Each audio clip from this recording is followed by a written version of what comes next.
16वीं शताब्दी का यूरोप। यह वह समय था जब चर्च की घंटियों की आवाज़ पूरे समाज पर हुकूमत करती थी। हर विचार, हर किताब, हर खोज चर्च की कसौटी पर परखी जाती थी। किसी वैज्ञानिक की कलम का हर शब्द, किसी दार्शनिक की हर दलील सबसे पहले धर्म की नज़रों से होकर गुजरती थी, और अगर वह विचार चर्च की शिक्षाओं से मेल नहीं खाते तो उसे झूठ, पाप और विद्रोह मान लिया जाता। यह वह दौर था जब लोग मानते थे कि पृथ्वी ब्रह्मांड का केंद्र है। आसमान में जो तारे टिमटिमाते दिखते हैं वे बस रोशन बिंदु हैं। सूरज भी पृथ्वी के चारों ओर घूमता है, और यह बात किसी विज्ञान की किताब में नहीं बल्कि बाइबल में दर्ज थी। इसलिए लोग इसे अंतिम सत्य मानते थे। चर्च कहता था, जो बाइबल कहती है वही अंतिम है, उसके आगे सवाल करना ईश्वर का अपमान है। लेकिन इतिहास गवाह है कि हर युग में कुछ ऐसे लोग जन्म लेते हैं जो अंधेरे में मशाल लेकर खड़े हो जाते हैं, जो कहते हैं सत्य किताबों से बड़ा है, सत्य आसमान में, धरती पर और ब्रह्मांड की गहराइयों में बसा है। ऐसा ही एक नाम था जॉर्डानो ब्रूनो। प्यारे श्रोताओ, आपका स्वागत है एग्जामिन में, जहां किताबें सिर्फ अक्षरों में नहीं बल्कि आवाज़ की मिठास में ढलकर आपके दिल तक पहुंचती हैं। तो आइए शुरू करते हैं। ब्रूनो केवल एक वैज्ञानिक नहीं था, वह दार्शनिक था, खगोलशास्त्री था, कवि था, और सबसे बड़ी बात, वह स्वतंत्र विचारों का सिपाही था। उसने अपने दौर की सबसे बड़ी सच्चाई कह दी, ब्रह्मांड अनंत है, पृथ्वी ब्रह्मांड का केंद्र नहीं है। सितारे केवल रोशनी नहीं बल्कि दूसरे सूरज हैं जिनके चारों ओर दूसरी दुनियाएं घूम रही हैं। सोचिए, आज ये बातें हमें सामान्य लगती हैं क्योंकि विज्ञान ने बहुत तरक्की कर ली है, लेकिन उस दौर में जब चर्च का बस एक ही आदेश था, धरती केंद्र है और इंसान ईश्वर की सबसे बड़ी रचना, तब यह कहना किसी विद्रोह से कम नहीं था। ब्रूनो ने कहा, सत्य को किताबों में मत खोजो, सत्य को अपने चारों ओर देखो। सत्य किसी धर्म का गुलाम नहीं होता। यह वाक्य ही चर्च के लिए जहर बन गया। ब्रूनो का जन्म 1548 ईस्वी में हुआ था। वह नन्ही आंखों से जब आसमान की तरफ देखता था तो उसे लगता कि इस अनंत आकाश के परे भी कोई सच्चाई छिपी है। लेकिन जिस समाज में वह पैदा हुआ वहां सवाल पूछना गुनाह माना जाता था। बचपन से ही वह चर्च की कठोर परंपराओं और अंधविश्वासों पर सवाल करने लगा। उसे यह स्वीकार नहीं था कि इंसान की सोच को सिर्फ एक किताब तक सीमित कर दिया जाए। धीरे धीरे उसकी सोच और उसका विद्रोह बढ़ता गया। वह पढ़ता, सवाल करता, और जब कोई जवाब नहीं मिलता तो अपनी राह खुद खोज लेता। यही कारण था कि बहुत छोटी उम्र से ही वह धर्म के दायरे से बाहर सोचने वाला इंसान कहलाने लगा। 16वीं शताब्दी का यूरोप सिर्फ धार्मिक अंधविश्वास से भरा नहीं था, बल्कि यह वह दौर था जब विज्ञान और खोजें धीरे धीरे अपना रास्ता बना रही थीं। कोपर्निकस ने हाल ही में यह विचार दिया था कि सूर्य, न कि पृथ्वी, ब्रह्मांड का केंद्र है। लेकिन यह विचार अभी भी बहुत कम लोगों तक पहुंचा था और चर्च ने इसे पाप करार दिया था। इसी माहौल में ब्रूनो ने न सिर्फ कोपर्निकस की सोच को स्वीकारा बल्कि उससे भी आगे बढ़कर कहा, सिर्फ सूर्य ही नहीं, हर तारा अपने चारों ओर ग्रहों को घुमाता है। इस ब्रह्मांड की कोई सीमा नहीं है, यह असीम है। सोचिए, उस दौर के लोगों के लिए यह विचार कितना भयावह होगा, जहां लोग मानते थे कि इंसान ईश्वर की सबसे बड़ी रचना है और पृथ्वी ब्रह्मांड का केंद्र है। वहां कोई कहे कि हम इस अनंत सागर में बस एक छोटे से कण हैं। रोम का चर्च उस दौर का सबसे बड़ा शक्ति केंद्र था। राजा महाराजा भी चर्च की अनुमति के बिना कुछ नहीं कर सकते थे। और ऐसे समय में ब्रूनो का यह कहना कि सत्य चर्च की किताबों में कैद नहीं है, सत्य तो ब्रह्मांड में बसा है, चर्च की सत्ता को सीधा चुनौती देना था। चर्च कहता था, सवाल मत करो। ब्रूनो कहता था, सवाल ही इंसान को इंसान बनाते हैं। चर्च कहता था, पृथ्वी ही केंद्र है। ब्रूनो कहता था, ब्रह्मांड असीम है, यानी टकराव होना ही था। शुरुआत में लोग ब्रूनो को पागल समझते थे। कुछ कहते, यह पागलपन की बातें करता है। कुछ लोग उसकी बातों से डरते थे और कुछ लोग उसकी सोच से प्रभावित होकर उसके अनुयायी बन जाते। धीरे धीरे उसकी आवाज़ पूरे यूरोप में गूंजने लगी। वह जगह जगह यात्राएं करने लगा, बहस करने लगा, अपने विचार फैलाने लगा। लेकिन हर जगह उसका स्वागत नहीं हुआ। कई शहरों से उसे भगाया गया, कई दरबारों से निकाला गया। फिर भी उसने हार नहीं मानी क्योंकि उसे यकीन था कि सत्य को दबाया नहीं जा सकता। लेकिन चर्च इतनी आसानी से हार मानने वाला नहीं था। ब्रूनो पर मुकदमा चला, उसे सालों तक कैद में रखा गया, उसे तरह तरह की यातनाएं दी गईं ताकि वह अपने विचारों से पीछे हट जाए। लेकिन उसने कहा, मैं अपने विचारों से पीछे नहीं हट सकता, क्योंकि यही सत्य है। आखिरकार 1600 ईस्वी में रोम के एक चौराहे पर हजारों लोगों के सामने ब्रूनो को जिंदा जलाने की सजा दी गई। लेकिन जलने से पहले उसने कहा, तुम्हें लगता है कि आग से मेरे विचार जल जाएंगे, लेकिन यह आग तो मेरे विचारों को और रोशन करेगी। आज जब हम विज्ञान की तरक्की, स्पेस मिशन, तारों की खोज और ब्रह्मांड की अनंतता की बातें करते हैं, तो हमें याद रखना चाहिए कि यह राह इतनी आसान नहीं थी। हम जो आज स्वतंत्र रूप से सोच सकते हैं, सवाल कर सकते हैं, यह सब इसलिए संभव हुआ क्योंकि ब्रूनो ऐसे साहसी लोग थे जिन्होंने अपने विचारों के लिए जान दे दी। ब्रूनो हमें यह सिखाता है कि सच को बोलने के लिए साहस चाहिए। ज्ञान की राह कठिन होती है और सबसे बढ़कर इंसान जल सकता है, लेकिन विचार कभी नहीं मरते। यह ऑडियो बुक आपको उसी यात्रा पर ले जाएगी। आप सुनेंगे ब्रूनो का बचपन, उसका विद्रोही स्वभाव, उसकी यात्राएं, उसके वैज्ञानिक विचार, चर्च के साथ उसका संघर्ष, उसकी यातनाएं और उसकी शहादत। यह कहानी आपको यह महसूस कराएगी कि एक अकेला इंसान भी पूरी सत्ता को चुनौती दे सकता है, अगर उसके पास सच और साहस है। जब आप इसे सुनेंगे तो आपको लगेगा जैसे आप उस दौर में पहुंच गए हैं। आप महसूस करेंगे चर्च की अदालत की कठोरता, जेल की अंधेरी दीवारें और उस चौराहे की गर्मी जहां एक इंसान को सिर्फ इसलिए जला दिया गया क्योंकि उसने सच कहा था। साल था 1548। इटली के दक्षिण में बसा एक छोटा सा कस्बा नोला। यह कस्बा नेपल्स के पास बसा हुआ था, जहां चारों तरफ पहाड़ों और हरियाली का दृश्य फैला हुआ था। इन्हीं वादियों में जन्म लिया उस बच्चे ने जिसे आगे चलकर पूरी दुनिया जॉर्डानो ब्रूनो के नाम से जानने वाली थी। ब्रूनो का असली नाम था फिलिप्पो ब्रूनो। बाद में जब उसने धार्मिक जीवन में प्रवेश किया और डोमिनिकन मठ से जुड़ा, तब उसने अपना नाम बदलकर जॉर्डानो रखा। उसका परिवार बहुत साधारण था। पिता जोवानी ब्रूनो एक सैनिक थे और माँ फ्राउलिसा सावोलिनो एक घरेलू स्त्री। पिता का जीवन अनुशासन और कड़े नियमों से भरा हुआ था और माँ की ममता ने ब्रूनो के कोमल बचपन को आकार दिया। लेकिन यह बच्चा दूसरों से अलग था। जब गांव के बच्चे खेतों में खेलते या तितलियों के पीछे भागते, तब छोटा फिलिप्पो आसमान की तरफ देखता। रात के समय जब तारे टिमटिमाते तो वह अपनी माँ से पूछता, माँ, ये तारे क्यों चमकते हैं? क्या इन तारों के पीछे भी कोई दुनिया होगी? उसकी माँ उसे प्यार से चुप करा देती, बेटा, ये ईश्वर के दिए दीपक हैं, बस इन्हें देखो और ईश्वर को याद करो। लेकिन छोटे ब्रूनो का मन इस जवाब से संतुष्ट नहीं होता। वह सोचता, अगर ये दीपक हैं तो इतने दूर क्यों हैं और क्यों हर रात वे बदलते रहते हैं?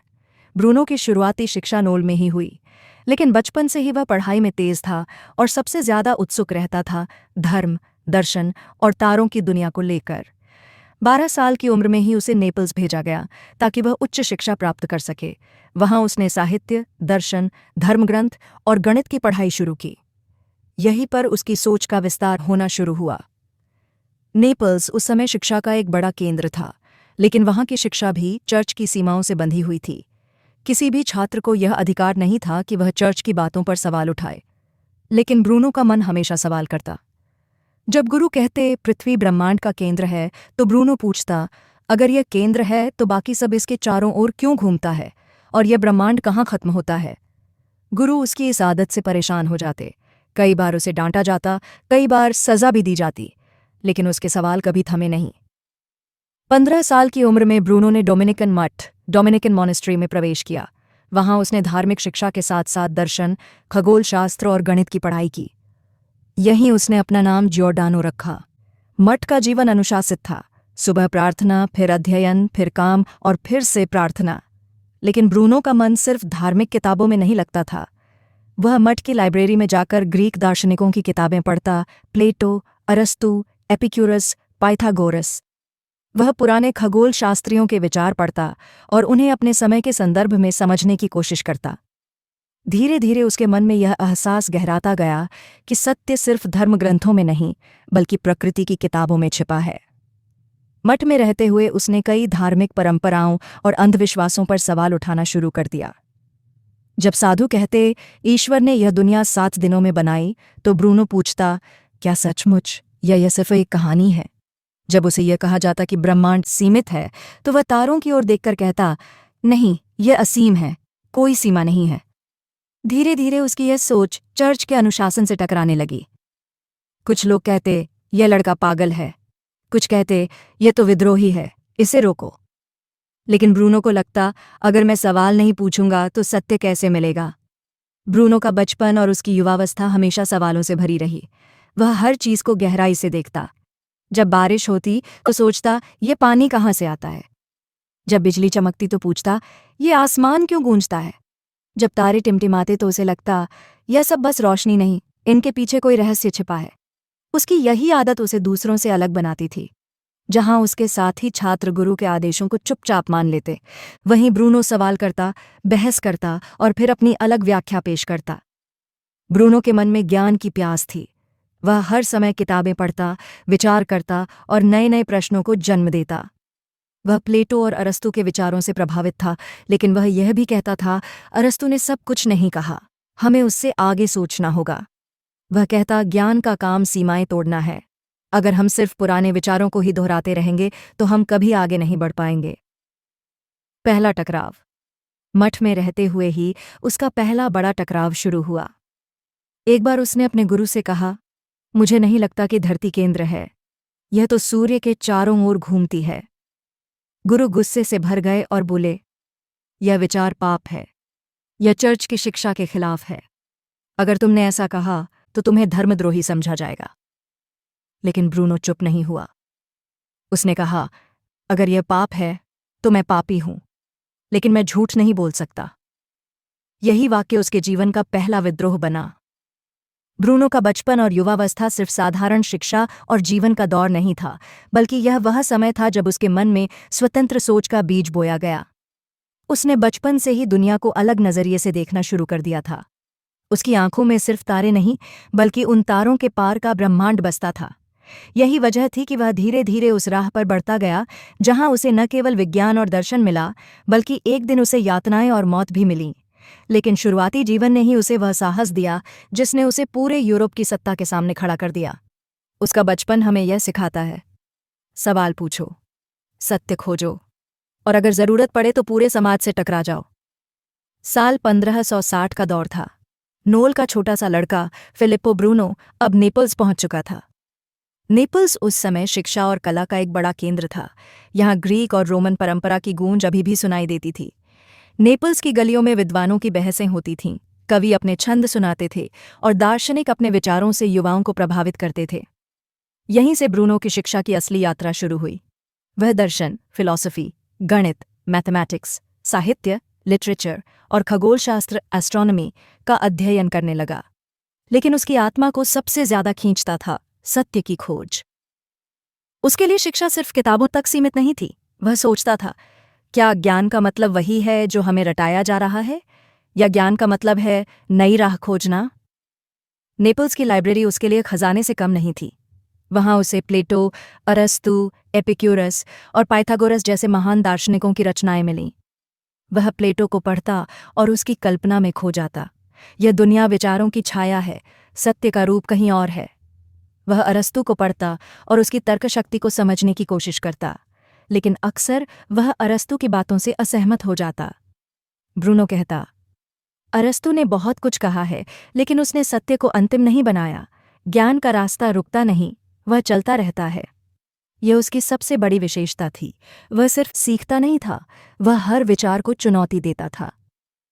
15 साल की उम्र में जब उसने डोमिनिकन मठ, डोमिनिकन मॉनेस्ट्री में प्रवेश लिया, तो यह कदम उसके जीवन की दिशा तय करने वाला था। मठ का अनुशासन सख्त था। सुबह प्रार्थना, दिन भर अध्ययन और रात को ध्यान। लेकिन ब्रूनो का ध्यान सिर्फ धार्मिक ग्रंथों तक नहीं रहता था।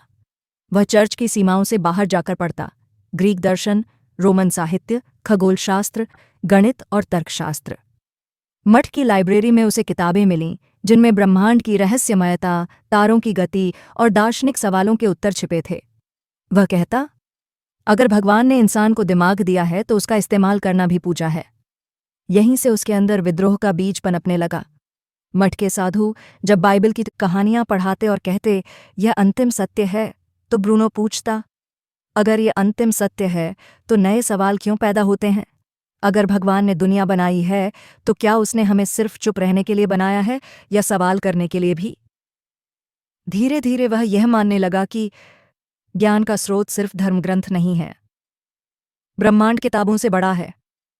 सत्य को देखने के लिए आसमान की ओर देखना जरूरी है, न कि सिर्फ वेदी की ओर। ब्रूनो जब रात को मठ की छत पर जाता और आसमान को देखता तो उसकी आत्मा बेचैन हो जाती। वह सोचता, ये तारे सिर्फ बिंदु नहीं हैं, ये भी सूरज होंगे, इनके चारों ओर भी दुनिया घूमती होगी। अगर ईश्वर अनंत है तो उसकी सृष्टि भी अनंत होगी। उस समय तक कोपर्निकस का सिद्धांत सामने आ चुका था कि पृथ्वी सूर्य के चारों ओर घूमती है, लेकिन यह विचार चर्च ने पाप कहकर दबा दिया था। ब्रूनो ने न सिर्फ कोपर्निकस के सिद्धांत को स्वीकारा, बल्कि उससे आगे जाकर यह कहा, सिर्फ सूर्य ही नहीं, हर तारा अपने चारों ओर ग्रहों को घुमाता है। ब्रह्मांड की कोई सीमा नहीं है। यह विचार उस समय किसी विस्फोट से कम नहीं था। मठ में और बाहर ब्रूनो बहस करना शुरू कर देता। जब कोई कहता पृथ्वी केंद्र है, वह कहता, नहीं, यह तो एक छोटा सा ग्रह है जो ब्रह्मांड के अनंत महासागर में तैर रहा है। जब कोई कहता सत्य सिर्फ चर्च में है, वह कहता सत्य हर जगह है, पेड़ों में, आसमान में, सितारों में। लोग उसे अजीब समझने लगे। कुछ लोग उससे प्रभावित होकर उसके विचारों से सहमत होते, लेकिन ज्यादातर उसे विद्रोही मानकर डरने लगे। पहला आरोप। धीरे धीरे उसकी विद्रोही सोच चर्च की नज़रों में आने लगी। ब्रूनो पर पहला आरोप तब लगा जब उसने धार्मिक प्रतीकों और मूर्तियों को मठ से हटाना शुरू कर दिया। उसका मानना था सत्य मूर्तियों में नहीं, विचारों में है। यह बात साधुओं को बहुत खली। उन्होंने उसके खिलाफ शिकायत दर्ज कराई, और यहीं से उसकी कठिन यात्रा शुरू हुई, सोच की यात्रा बनाम सत्ता का डर। ब्रूनो ने हार नहीं मानी। उसने ग्रीक और रोमन दार्शनिकों को और गहराई से पढ़ना शुरू किया। वह कहता, अरस्तु और प्लेटो के विचारों को समझना जरूरी है, लेकिन उनसे आगे बढ़ना और भी जरूरी है। उसने अपनी सोच को लिखना शुरू किया। खगोलशास्त्र, अनंत ब्रह्मांड, स्वतंत्र आत्मा और ज्ञान की स्वतंत्रता। ब्रूनो की शिक्षा सिर्फ कक्षाओं और मठ तक सीमित नहीं रही। उसकी शिक्षा थी सवाल पूछना, सत्य खोजना और सीमाओं को तोड़ना। उसके विचारों ने उसे उस दौर से बहुत आगे पहुंचा दिया। वह अब सिर्फ एक छात्र नहीं रहा, बल्कि एक विचारक, थिंकर बन चुका था। और यही उसका अपराध भी था, क्योंकि चर्च किसी भी स्वतंत्र सोच को बर्दाश्त नहीं करता था। ब्रूनो ने अपनी शिक्षा से यह सीखा, ज्ञान का काम सीमाएं तोड़ना है, और अगर सत्य के लिए सीमाएं तोड़नी पड़ें तो उन्हें तोड़ना ही सबसे बड़ा धर्म है। यूरोप की हवा में उस दौर में जब अंधविश्वास का धुआं फैला हुआ था, जब ज्ञान का सूरज बादलों में कैद था, और जब चर्च के आदेश ही ब्रह्मांड के नियम समझ जाते थे, उसी समय जियोर्डानो ब्रूनो की सोच ने परंपराओं की जंजीरों को तोड़ना शुरू किया। उसकी आंखें तारों की ओर उठती थीं, उसकी कल्पना आसमान के परे उड़ान भरती थी, और उसका मन बार बार पूछता था, क्या सचमुच यह ब्रह्मांड इतना छोटा है जितना हमें बताया गया है? क्या पृथ्वी ही सृष्टि का केंद्र है, या फिर इसके बाहर भी अनगिनत दुनिया बसी हुई हैं? कोपर्निकस से आगे की सोच।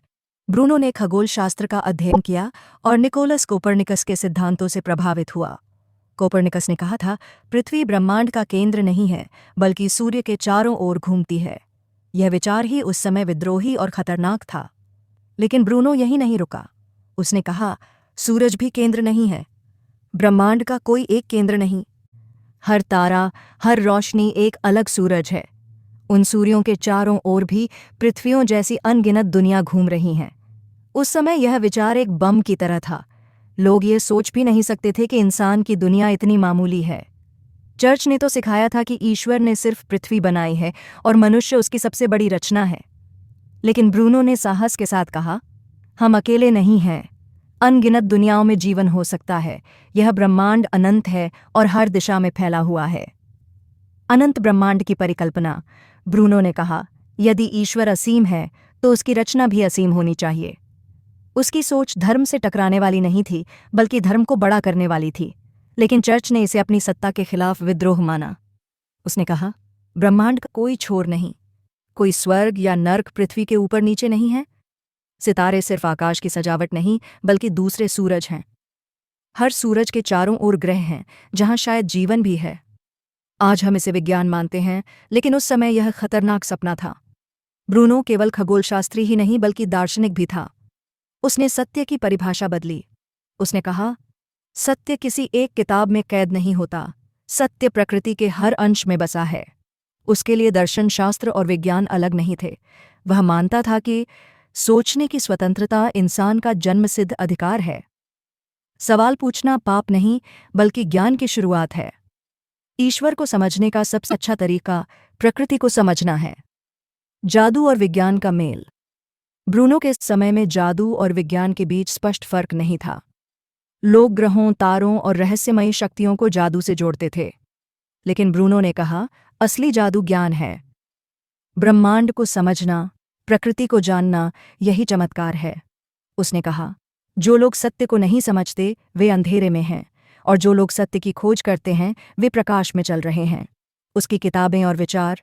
ब्रूनो ने कई किताबें लिखीं, on the infinite universe and worlds, अनंत ब्रह्मांड और दुनियाओं पर, on cause, principle and unity, कारण, सिद्धांत और एकता पर, द ऐश वेंसडे सपर, इनमें उसने लिखा, ब्रह्मांड अनंत है, हर तारा एक सूरज है, कई ग्रहों पर जीवन हो सकता है, आत्मा अमर है और पुनर्जन्म ले सकती है।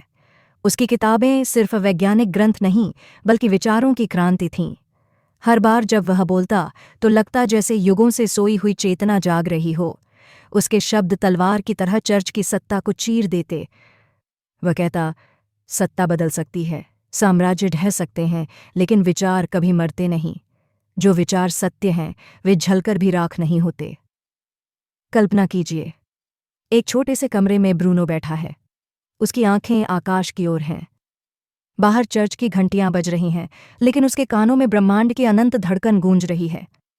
वह पन्नों पर लिख रहा है, सितारे दूर नहीं हैं, वे दूसरे सूरज हैं, हम अकेले नहीं हैं। और जैसे ही वह यह लिखता है, भविष्य मुस्कुराता है, मानो ब्रह्मांड खुद उसकी बात को सच ठहराता हो। इटली की गलियों में जन्मा वह साधारण लड़का, जिसने अपने विचारों से अनंत ब्रह्मांड को देख लिया था, अब एक यात्री बनने जा रहा था।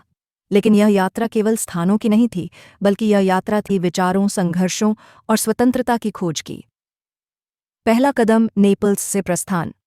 ब्रूनो जब युवा हुआ तो उसने चर्च के अंदर हो रहे पाखंड को पहचाना। मठ की दीवारों में उसे घुटन महसूस होने लगी। वह कहता, सत्य को कैद नहीं किया जा सकता, और मैं भी कैद में नहीं रह सकता। नेपल्स छोड़ते समय उसने अपने पीछे एक ऐसी जिंदगी छोड़ी जहां आराम था, भोजन था, सम्मान था। लेकिन आगे जो मिलने वाला था वह था भूख, भटकाव, संघर्ष और मौत का खतरा। उसकी यात्रा नेपल्स से रोम, रोम से स्विट्जरलैंड और फिर यूरोप के हर कोने तक फैली। जिनेवा, स्वतंत्रता का धोखा। ब्रूनो सबसे पहले जिनेवा पहुंचा। उसने सोचा था कि वहां विचारों की स्वतंत्रता होगी, क्योंकि यह कैथोलिक चर्च से अलग था। लेकिन वहां भी वही कहानी थी। लोगों ने उसकी किताबों को नकारा, उसकी सोच को खारिज किया और यहां तक कि उसे बहुत विद्रोही कहकर निकाल दिया। यहाँ ब्रूनो ने पहली बार समझा, सत्य की तलाश करने वाले के लिए कोई सुरक्षित जगह नहीं है। जहां भी सत्ता है वहां स्वतंत्रता की हत्या होती है। फ्रांस, विचारों का फूल। जिनेवा से थककर ब्रूनो फ्रांस आया। यहाँ पेरिस की गलियां उसके लिए नई उम्मीदें लेकर आईं। यहाँ उसने दर्शनशास्त्र पर व्याख्यान दिए। उसकी वाणी तेज थी, तर्क गहरे थे और सोच नई थी। फ्रांस के राजा हेनरी तृतीय ने भी उसकी प्रतिभा को पहचाना। यहीं ब्रूनो ने अपनी कई किताबें लिखीं। The Ash Wednesday Supper, on the infinite universe and worlds, on cause, principle and unity. France की जनता ने उसे सुना, सराहा। यह उसके जीवन का सुनहरा पड़ाव था। लेकिन सत्य का पथ कभी लंबा नहीं टिकता। राजनीति और धार्मिक संघर्षों की आंधी ने उसे फिर से भटका दिया। ब्रूनो इंग्लैंड पहुंचा। यहां ऑक्सफोर्ड विश्वविद्यालय में उसने व्याख्यान दिए। लेकिन वहां के विद्वान, जो पुराने विचारों के कैदी थे, उसकी बातों को सहन नहीं कर पाए। ब्रूनो ने कहा, आपकी किताबें सीमित हैं, लेकिन ब्रह्मांड अनंत है, सितारों से आगे देखना सीखिए। उसकी यह बात उन विद्वानों को चुभ गई। उन्होंने उसका मजाक उड़ाया। लेकिन ब्रूनो ने हार नहीं मानी। उसने अपनी किताब on the infinite universe and worlds प्रकाशित की, जिसमें लिखा, ब्रह्मांड का कोई केंद्र नहीं, हर तारा एक सूरज है। जीवन केवल पृथ्वी पर सीमित नहीं। उसकी किताब ने पूरे इंग्लैंड को हिला दिया। फ्रांस और इंग्लैंड से गुजरने के बाद ब्रूनो जर्मनी पहुंचा। यहां उसे कुछ विश्वविद्यालयों में जगह मिली। उसने वहां पढ़ाया, लिखा और सोचा। लेकिन वह जानता था कि यह ठिकाना स्थायी नहीं। हर जगह चर्च की छाया उसका पीछा कर रही थी। जर्मनी की धरती पर उसने बार बार सोचा, क्या सचमुच इस धरती पर कोई ऐसी जगह नहीं जहां विचार स्वतंत्र हो सकें? हर यात्रा में उसे एक ही सच्चाई समझ आई। लोग नए विचारों से डरते हैं। सत्ता हमेशा सत्य की दुश्मन होती है, और जो व्यक्ति आगे देखता है उसे समाज अकेला छोड़ देता है। ब्रूनो भूखा रहा, बेघर रहा, अपमानित हुआ। कभी जनता ने उसका सम्मान किया, कभी उसे गालियां दीं, लेकिन उसकी आंखों में हमेशा तारों का आसमान चमकता रहा। कल्पना कीजिए, एक ठंडी रात है। ब्रूनो अकेला है। उसके पास न पैसा है न ठिकाना, लेकिन वह आसमान की ओर देखता है और कहता है, ये सितारे गवाह हैं कि मैं सच बोल रहा हूं। एक दिन इंसान समझेगा कि मैं पागल नहीं बल्कि भविष्य की आवाज़ हूं। यह आवाज़ उसके भीतर की ज्वाला थी जो कभी बुझी नहीं। यात्राओं का सार। ब्रूनो की यात्राएं केवल भौगोलिक नहीं थीं। वह हर जगह अपनी आत्मा का एक हिस्सा छोड़ आता था। जिनेवा ने उसे धोखा दिया, फ्रांस ने उसे सराहा, इंग्लैंड ने उसे चुनौती दी, जर्मनी ने उसे अस्थायी शरण दी। यात्राओं का लंबा सफर, भूख, अपमान और संघर्ष झेलने के बाद ब्रूनो के सामने अब सबसे बड़ा तूफान खड़ा था। यह केवल विचारों का संघर्ष नहीं था, बल्कि सत्ता, धर्म और राजनीति से सीधा टकराव था। रोम की वापसी, जाल में फंसा विद्रोही, कई देशों की धूल अपने पैरों में समेटने के बाद ब्रूनो अंततः इटली लौटा। वह थका हुआ था लेकिन टूटा नहीं। उसके पास विचार थे, किताबें थीं और यह विश्वास था कि सत्य की जीत होगी। लेकिन रोम लौटना उसके लिए मानो शिकारी के सामने स्वेच्छा से खड़े होना था। यह वही रोम था जहां चर्च की अदालतें, इंक्विजिशन कोर्ट्स चलती थीं। यह वही रोम था जहां सत्य बोलना पाप और सवाल करना विद्रोह माना जाता था। ब्रूनो के विचार चर्च के लिए चुनौती। ब्रूनो के विचार सीधे सीधे चर्च की नींव हिला देते थे। चर्च कहता था, पृथ्वी ब्रह्मांड का केंद्र है। ब्रूनो कहता था, ब्रह्मांड का कोई केंद्र नहीं है। चर्च कहता था, सिर्फ पृथ्वी पर जीवन है। ब्रूनो कहता था, अनगिनत दुनियाओं पर जीवन हो सकता है। चर्च कहता था, सत्य केवल बाइबल में है। ब्रूनो कहता था, सत्य प्रकृति और ब्रह्मांड में है। यह टकराव अवश्यंभावी था। 1592 में ब्रूनो को वेनिस में गिरफ्तार कर लिया गया। उस पर आरोप लगे, विधर्म, हरसे, बाइबल के खिलाफ बोलना, चर्च की सत्ता को चुनौती देना। उसे रोम की इंक्विजिशन कोर्ट में भेज दिया गया। अब ब्रूनो का सामना उन लोगों से था जिनके पास शक्ति थी, जान लेने की शक्ति। ब्रूनो के खिलाफ मुकदमा लगभग 8 साल तक चला, 1593 से 1600। हर दिन उससे सवाल पूछे जाते। उसे कहा जाता, अपने विचार वापस ले लो, कह दो कि पृथ्वी ब्रह्मांड का केंद्र है, कह दो कि तुमने गलत कहा था। लेकिन ब्रूनो का जवाब हमेशा एक ही होता, मैं वह क्यों कहूं जो झूठ है, मैं वह क्यों मानूं जो असत्य है। कल्पना कीजिए, रोम की अदालत का विशाल हॉल, दीवारों पर क्रॉस टंगे हैं, मोमबत्तियों की लौ कांप रही है। न्यायाधीश, जो वास्तव में चर्च के पादरी हैं, ऊंची कुर्सियों पर बैठे हैं। उनके सामने खड़ा है एक दुबला पतला आदमी, जॉर्डानो ब्रूनो। पादरी गरजते हैं, क्या तुम स्वीकार करते हो कि तुम्हारे विचार झूठे हैं? ब्रूनो शांत स्वर में कहता है, नहीं, मेरा विचार झूठा नहीं। झूठ वह है जो आप लोगों ने इंसान की सोच पर लादा है। यह सुनते ही अदालत में सन्नाटा छा जाता है। कुछ लोग डर से कांपते हैं, कुछ गुस्से से लाल हो जाते हैं। ब्रूनो पर कुल 8 बड़े आरोप लगाए गए। पृथ्वी ब्रह्मांड का केंद्र नहीं है। तारे सूरज हैं और उन पर ग्रह हो सकते हैं। आत्मा अमर है और कई बार जन्म ले सकती है।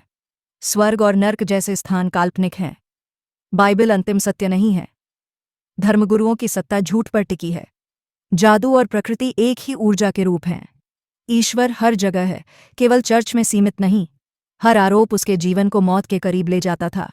कई बार ब्रूनो को समझाने की कोशिश की गई। उसे कहा गया, अगर तुम अपने विचार वापस ले लोगे तो तुम्हें छोड़ दिया जाएगा।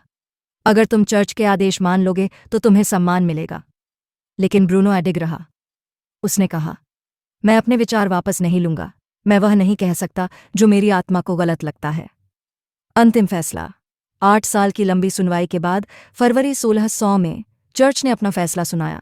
जॉर्डानो ब्रूनो को विधर्मी घोषित किया जाता है। उसके सभी विचार झूठे और खतरनाक बताए जाते हैं। उसे मौत की सज़ा दी जाती है, जिंदा जलाने की। फैसला सुनाए जाने के बाद जब पादरी ने उससे आखिरी बार पूछा, क्या तुम अपने विचारों से पीछे हटना चाहते हो, तो ब्रूनो ने कहा, नहीं, शायद तुम मेरे विचारों को जलाकर राख कर दोगे, लेकिन याद रखना, मेरी मौत तुम्हारी जीत नहीं होगी। मेरी मौत आने वाले समय में तुम्हारे झूठ को बेनकाब करेगी। उसकी यह आवाज़ इतिहास के पन्नों में गूंज गई। यह मुकदमा केवल ब्रूनो और चर्च का नहीं था। यह मुकदमा था स्वतंत्रता बनाम सत्ता का, सत्य बनाम अंधविश्वास का, भविष्य बनाम अतीत का। और इसमें जीत अस्थायी रूप से चर्च की हुई, लेकिन असली जीत सन्मु 1592। यह वह वर्ष था जब ग्योर्दानो ब्रूनो की किस्मत ने करवट बदली। उनकी यात्राएं, उनकी खोजें और उनके विचार उन्हें अब तक एक स्वतंत्र पक्षी की तरह आकाश में उड़ने की आज़ादी देते रहे थे, लेकिन जल्द ही उस आकाश को पिंजरे की सलाखें निगलने वाली थीं। वे विनीशिया, वेनिस पहुंचे थे, जहां एक कुलीन व्यक्ति जियोवानी मोसेनिगो ने उन्हें अपने घर बुलाया। मोसेनिगो चाहता था कि ब्रूनो उसे स्मरण शक्ति, मेमोरी टेक्निक्स और गूढ़ ज्ञान सिखाएं, लेकिन धीरे धीरे यह रिश्ता विश्वास से विश्वासघात में बदल गया। जब ब्रूनो ने उसके लालच और संकीर्ण मानसिकता को पहचानकर दूरी बनानी चाही, तो मोसेनिगो ने उन्हें पकड़वाने की साजिश रच डाली। 1592 के मई महीने में अचानक ब्रूनो को वेनिस की अदालत के सैनिकों ने गिरफ्तार कर लिया। जिन गलियों में वे स्वतंत्र होकर चलते थे, वहां अब उनके पैरों में बेड़ियां थीं। जो जुबान ज्ञान और सत्य बोलती थी, अब उसे अदालत के सामने सफाई देनी थी। यह गिरफ्तारी महज एक घटना नहीं थी, बल्कि उस आग का पहला चिंगारी थी जो आने वाले वर्षों में उनके जीवन को भस्म कर देगी। वेनिस की अदालत में उनके खिलाफ आरोप लगे कि उन्होंने चर्च की परंपराओं को नकारा है, कि उन्होंने आत्माओं की अमरता पर प्रश्न उठाए हैं, कि उन्होंने अनंत ब्रह्मांड और अनेक लोकों का विचार फैलाया है। उनके विचार सीधे सीधे चर्च के अधिकार और पाखंड को चुनौती दे रहे थे। ब्रूनो ने अपने बचाव में तर्क दिए। उन्होंने कहा, मैं सत्य की खोज में हूं। यदि मेरे विचार गलत सिद्ध होते हैं तो मैं उन्हें बदल दूंगा, लेकिन यदि वे सत्य हैं तो मुझे अपने विचारों को दबाने का अधिकार कोई नहीं रखता। लेकिन चर्च के कानों में यह आवाज नहीं, बल्कि विद्रोह की गूंज थी। वेनिस की अदालत ने आखिरकार ब्रूनो को रोम भेज दिया, जहां पोप की अदालत इनक्विजिशन उनका इंतजार कर रही थी। यही वह जगह थी जहां सबसे कठोर धार्मिक मुकदमे चलते थे। रोम का माहौल डर और आतंक से भरा था। यहां सत्य का नहीं, बल्कि केवल चर्च के आदेशों का राज चलता था। ब्रूनो को कैदखाने में डाल दिया गया। अंधेरी कोठरी, गीली दीवारें, चारों तरफ सीलन और दुर्गंध। यह कैद महज शारीरिक नहीं थी, यह मानसिक और आत्मिक कैद थी। दिन महीनों में, महीने वर्षों में बदलते गए। 8 साल तक ब्रूनो जेल में रहे। सोचिए, 8 साल! किसी विचारक के लिए यह समय कितना लंबा होता है। उनकी किताबें उनसे छीन ली गईं, कलम छीन ली गई, यहाँ तक कि कभी कभी उन्हें बोलने का भी अधिकार छीन लिया जाता। लेकिन ब्रूनो का मन नहीं टूटा। जेल की अंधेरी दीवारों के भीतर भी वे अपने विचारों के ब्रह्मांड में विचरण करते रहे। यातनाएं और दबाव। इन 8 वर्षों में उन्हें अनेक बार पूछताछ के लिए बुलाया गया। चर्च के अधिकारियों ने उन्हें झुकाने की हर कोशिश की। कभी तर्कों के जरिए दबाव बनाया गया, कभी डराया गया नर्क की यातनाओं से, बहिष्कार से। कभी लालच दिया गया कि यदि वे अपनी बात वापस ले लें तो उन्हें स्वतंत्रता और सम्मान मिल सकता है। लेकिन ब्रूनो अडिग रहे। चर्च के अधिकारियों ने यहाँ तक कहा, तुम्हें बस इतना कहना है कि तुम्हारे विचार गलत थे। तुम्हें यह स्वीकार करना है कि पृथ्वी केंद्र है और सृष्टि वैसी ही है जैसी हम कहते हैं। बस इतना कह दो और सब कुछ ठीक हो जाएगा। ब्रूनो ने शांत स्वर में उत्तर दिया, मैं वह नहीं कह सकता जो मेरे हृदय और मेरे मस्तिष्क को असत्य प्रतीत होता है।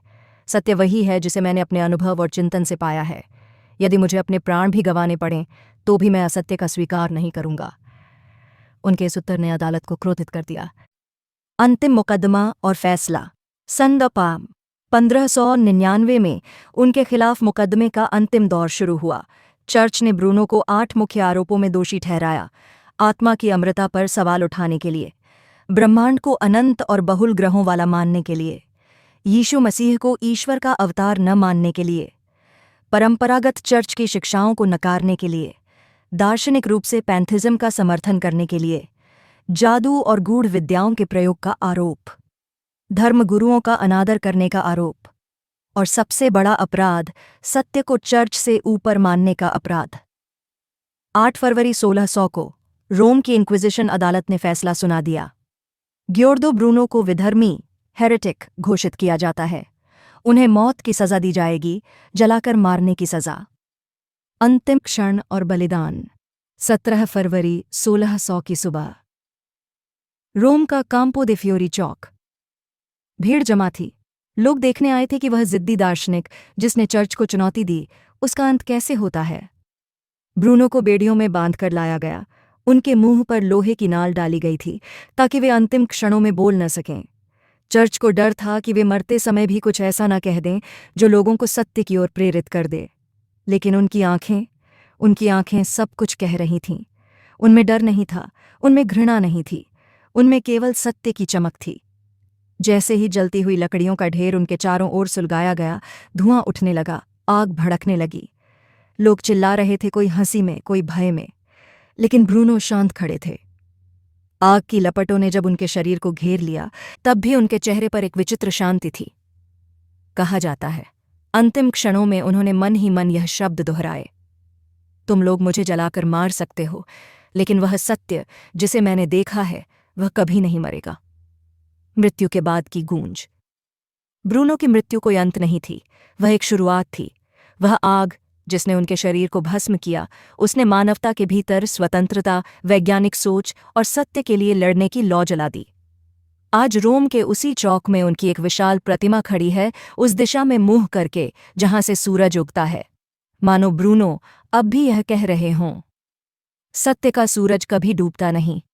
17 फरवरी 1600 की सुबह रोम के काम्पो दे फ्योरी चौक पर जब आग की लपटें गियोर्दानो ब्रूनो के शरीर को निगल रही थीं, तब बहुतों को यह लगा कि यह किसी विद्रोही की कहानी का अंत है। चर्च के अधिकारी सोच रहे थे कि एक विधर्मी को समाप्त करके उन्होंने अपने अधिकार की रक्षा कर ली है, लेकिन वे यह नहीं समझ पाए थे कि शरीर को जलाया जा सकता है, विचारों को नहीं। आग की राख में दबी हुई वह चिंगारी आने वाले शताब्दियों तक जलती रही। मृत्यु का तत्काल प्रभाव। ब्रूनो की मृत्यु के तुरंत बाद ही रोम में एक अजीब सी खामोशी फैल गई। लोग खुले तौर पर कुछ नहीं कहते थे, लेकिन उनके मन में सवाल उठने लगे थे। क्या चर्च सचमुच सत्य का मालिक है?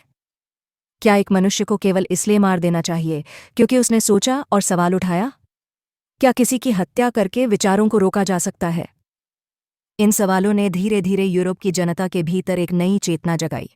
ब्रूनो की मृत्यु भले ही कुछ लोगों की आंखों में डर पैदा करने के लिए थी, लेकिन इतिहास में वह स्वतंत्र विचार की मशाल बन गई। ब्रूनो का सबसे बड़ा योगदान यह था कि उन्होंने ब्रह्मांड की अनंतता और ग्रहों की बहुलता पर जोर दिया। जब चर्च और प्राचीन मान्यताएं कह रही थीं कि पृथ्वी ही केंद्र है और यही सब कुछ है, तब ब्रूनो ने कहा था, नहीं, यह ब्रह्मांड अनंत है और असंख्य लोकों और तारों से भरा हुआ है। उनकी यह भविष्यवाणी, जो उस समय किसी कल्पना जैसी लगती थी, आधुनिक विज्ञान ने बाद में सच साबित किया। गैलीलियो ने दूरबीन से ब्रह्मांड की झलक दिखाई। केपलर ने ग्रहों की गति के नियम खोजे। न्यूटन ने गुरुत्वाकर्षण से ब्रह्मांड की व्याख्या की। और अंततः आधुनिक खगोलशास्त्र, एस्ट्रोनॉमी ने यह दिखा दिया कि ब्रूनो गलत नहीं थे। अनगिनत आकाशगंगाएं, तारे और ग्रह वास्तव में मौजूद हैं। हर वैज्ञानिक खोज के साथ ब्रूनो का नाम और प्रासंगिक होता गया। ब्रूनो केवल खगोलशास्त्री नहीं थे, वे एक दार्शनिक भी थे। उन्होंने कहा था, ईश्वर कहीं बाहर नहीं बल्कि हर जगह है। प्रकृति और ईश्वर अलग नहीं हैं बल्कि एक ही हैं। यह विचार बाद में स्पिनोजा जैसे दार्शनिकों ने अपनाया। ब्रूनो का पैंथिज्म, सर्वेश्वरवाद, यूरोप के आधुनिक दर्शन की नींव बना। उनका कहना था, मनुष्य को सत्य की खोज करनी चाहिए, न कि अंधविश्वास की गुलामी। यह वाक्य आने वाले एनलाइटनमेंट इरा, प्रबोधन युग, का आधार बन गया। ब्रूनो की शहादत केवल विज्ञान या दर्शन तक सीमित नहीं रही। लेखकों, कवियों और कलाकारों ने उन्हें शहीद-ए-विचार, मार्टर ऑफ फ्री थॉट के रूप में चित्रित किया। कई यूरोपीय कविताओं में ब्रूनो को आग में जलता हुआ दीपक कहा गया। आधुनिक युग में उपन्यासकारों और फिल्मकारों ने उनकी कहानी को बार बार जीवित किया। ब्रूनो एक प्रतीक बन गए, उस साहस का प्रतीक जो सत्य के लिए मौत को भी गले लगा ले। सदियों बाद जब विज्ञान ने चर्च की पुरानी मान्यताओं को पूरी तरह नकार दिया, तब दुनिया ने ब्रूनो को याद किया। 1889 में रोम के काम्पो दे फियोरी चौक में ब्रूनो की प्रतिमा स्थापित की गई। यह वही जगह है जहां उन्हें जलाया गया था। अब वहां उनकी मूर्ति खड़ी है, आंखें उस दिशा में टिकाए जहां से सूरज उगता है। इटली के गणराज्य ने ब्रूनो को स्वतंत्र विचार का योद्धा घोषित किया। दुनिया के अनेक विश्वविद्यालयों में उनके नाम से पुस्तकालय और सभागार बनाए गए। नासा और आधुनिक खगोल वैज्ञानिकों ने ब्रूनो को सम्मान देते हुए कहा, वह मनुष्य जिसने अपने समय से सैकड़ों साल आगे का ब्रह्मांड देखा। ब्रूनो और आधुनिक स्वतंत्रता। आज जब हम अभिव्यक्ति की स्वतंत्रता, विचारों की स्वतंत्रता और वैज्ञानिक सोच की बात करते हैं, तो उसके पीछे कहीं न कहीं ब्रूनो की छाया होती है। उन्होंने हमें सिखाया, सत्य को खोजो, भले ही उसके लिए समाज के विरुद्ध जाना पड़े। आस्था और विज्ञान का टकराव तब होता है जब आस्था सवाल पूछने से मना कर देती है। सत्य की राह कठिन है, लेकिन अमर है। ब्रूनो का अमर संदेश, उनकी मृत्यु एक प्रतीक है। यह याद दिलाने वाला प्रतीक कि विचारों को आग से नहीं मारा जा सकता। कल्पना कीजिए, उस चौक में खड़ी प्रतिमा को, उसकी आंखें अब भी कहती हैं, मैंने जो देखा उसे मैंने कहा। तुम मुझे जला सकते हो, पर मेरे शब्द, मेरे विचार, मेरी आत्मा, ये सब अमर हैं। ब्रूनो का जीवन और मृत्यु हमें यह सिखाते हैं कि मानवता की प्रगति हमेशा साहसी आत्माओं के बलिदान पर टिकी होती है। आज हम जिस विज्ञान पर गर्व करते हैं, जिस स्वतंत्रता का आनंद लेते हैं, जिस आकाश में दूरबीनों से झांकते हैं, उसके पीछे उन वीर आत्माओं की छाया है जिन्होंने अपने जीवन को दांव पर लगाकर सत्य की मशाल को जीवित रखा। गियोर्दानो ब्रूनो का बलिदान सिर्फ इतिहास का एक पन्ना नहीं है, बल्कि वह पूरी मानवता के हृदय में अंकित है। और जब भी कोई व्यक्ति अन्याय और अंधविश्वास के विरुद्ध खड़ा होगा, तब यह आवाज गूंजेगी, सत्य की ज्वाला कभी बुझती नहीं। गियोर्दानो ब्रूनो की जीवन गाथा किसी साधारण इंसान की कहानी नहीं थी। वह एक ऐसा योद्धा था जिसने तलवार से नहीं, विचारों से युद्ध लड़ा। वह कोई सम्राट नहीं था जिसके पास सेनाएं थीं। वह कोई राजा नहीं था जिसके पास धन संपत्ति थी। वह एक साधारण मनुष्य था, लेकिन उसकी ताकत थी सत्य को देखने की क्षमता और उसे कहने का साहस। ब्रूनो की यात्रा का सार, हमने देखा कि कैसे नेपल्स के एक छोटे से गांव में जन्मा यह बालक साधारण परिस्थितियों से उठकर यूरोप का सबसे बड़ा चिंतक बन गया। उसके प्रारंभिक जीवन ने हमें यह सिखाया कि ज्ञान की प्यास किसी भी परिस्थिति में जन्म ले सकती है। उसकी शिक्षा और विचारों की शुरुआत ने हमें दिखाया कि सवाल उठाना ही सच्चे अध्ययन की पहली सीढ़ी है। उसके वैज्ञानिक विचार और खोजें आज आधुनिक खगोलशास्त्र की नींव बन चुकी हैं। उसकी यात्राएं और संघर्ष ने बताया कि सत्य का प्रचार करने के लिए मनुष्य को निरंतर चुनौतियों का सामना करना पड़ता है। उसका चर्च से टकराव और मुकदमा यह प्रमाण है कि जब विचार सत्ताधारियों से टकराते हैं तो टकराव अवश्यंभावी होता है। उसकी कैद, यातनाएं और बलिदान ने यह दिखाया कि सच्चा साधक अपनी जान गंवा सकता है, लेकिन सत्य से समझौता नहीं करता। उसकी मृत्यु और विरासत ने हमें यह एहसास कराया कि विचारों को जलाया नहीं जा सकता और सत्य हमेशा अमर रहता है। इन सब चरणों ने मिलकर ब्रूनो को वह प्रतीक बना दिया जो आज भी स्वतंत्रता, विज्ञान और साहस का दूसरा नाम है। प्रेरणा का स्रोत, आज हम 21वीं सदी में हैं। हमारे पास तकनीक है, विज्ञान है, अंतरिक्ष यान है, दूरबीनें हैं और असंख्य खोजें हैं, लेकिन क्या यह सब अचानक ही हो गया? नहीं, यह उन साहसी आत्माओं की देन है जिन्होंने अपने समय से आगे देखा और दुनिया को सोचने की नई दिशा दी। गियोर्दानो ब्रूनो उनमें से एक थे। उनकी प्रेरणा हमें कई रूपों में मिलती है। सत्य की खोज का साहस, जब सब लोग चुप थे तब उन्होंने सवाल पूछे। जब सब डर कर झुक गए तब वे खड़े रहे। यह हमें सिखाता है कि सत्य को खोजने के लिए साहस चाहिए। अभिव्यक्ति की स्वतंत्रता का महत्व, उन्होंने कहा कि विचारों को दबाया नहीं जा सकता। उनकी मृत्यु ने आने वाली पीढ़ियों को यह सिखाया कि किसी भी समाज का सबसे बड़ा खजाना है सोचने और कहने की आज़ादी। विज्ञान और आध्यात्म का संतुलन, उन्होंने कहा कि ईश्वर और प्रकृति अलग नहीं हैं बल्कि एक हैं। उन्होंने दिखाया कि विज्ञान, दर्शन और अध्यात्म ये एक दूसरे के विरोधी नहीं बल्कि पूरक हो सकते हैं। बलिदान का संदेश, उनका जीवन हमें यह बताता है कि कभी कभी सत्य की राह में हमें अपनी सबसे बड़ी चीज़, अपना जीवन भी दांव पर लगाना पड़ता है, लेकिन यह बलिदान व्यर्थ नहीं जाता, यह भविष्य को बदल देता है। आधुनिक संदर्भ में ब्रूनो, आज जब हम इंटरनेट और मोबाइल की दुनिया में रहते हैं तो हमें लगता है कि विचारों की आज़ादी स्वतः मिल गई है, लेकिन ऐसा नहीं है। आज भी दुनिया के कई हिस्सों में लोग सवाल पूछने पर रोके जाते हैं। आज भी अंधविश्वास और कट्टरता के नाम पर सच्चे विचारकों को चुप कराने की कोशिश की जाती है। यहीं ब्रूनो की प्रेरणा हमारे लिए अमूल्य बन जाती है। वह हमें याद दिलाते हैं कि कभी भी अंधकार के सामने चुप न रहो। वह हमें सिखाते हैं कि हर युग में सत्य की मशाल जलाने वाले कुछ लोग होते हैं और हमें उन्हीं का साथ देना चाहिए। वह हमें चेताते हैं कि यदि हमने सोचने की स्वतंत्रता खो दी तो हम सब कुछ खो देंगे। कल्पना कीजिए, आप रात के आसमान की ओर देख रहे हैं, अनगिनत तारे चमक रहे हैं, शायद कहीं किसी ग्रह पर जीवन है, शायद कोई और सभ्यता हमारी तरह सवाल पूछ रही है। यह सब विचार आपके मन में आ पाते हैं क्योंकि 400 साल पहले एक इंसान ने यह कहने की हिम्मत की थी कि ब्रह्मांड अनंत है। अब जरा अपनी आंखें बंद कीजिए और उस चौक की कल्पना कीजिए। रोम का कैंपो दे फ्योरी। भीड़ जमा है, आग की लपटें उठ रही हैं और उनमें खड़ा है ब्रूनो, अडिग, अचल, शांत। उसकी आंखें सूरज की ओर हैं और उसकी आत्मा कह रही है, सत्य की ज्वाला बुझाई नहीं जा सकती। क्या आप इस ज्वाला को महसूस कर सकते हैं? यही वह ज्वाला है जो आपके भीतर भी है। यही वह प्रेरणा है जो आपको अपने जीवन में सत्य के लिए खड़े होने की ताकत देगी। गियोर्दानो ब्रूनो की कहानी हमें यह सिखाती है कि विचार किसी सीमा में बंध नहीं सकते। सत्य को समय समय पर बलिदान की आवश्यकता होती है। जो आज विद्रोह लगता है वही कल मानवता की प्रगति का मार्ग बनता है।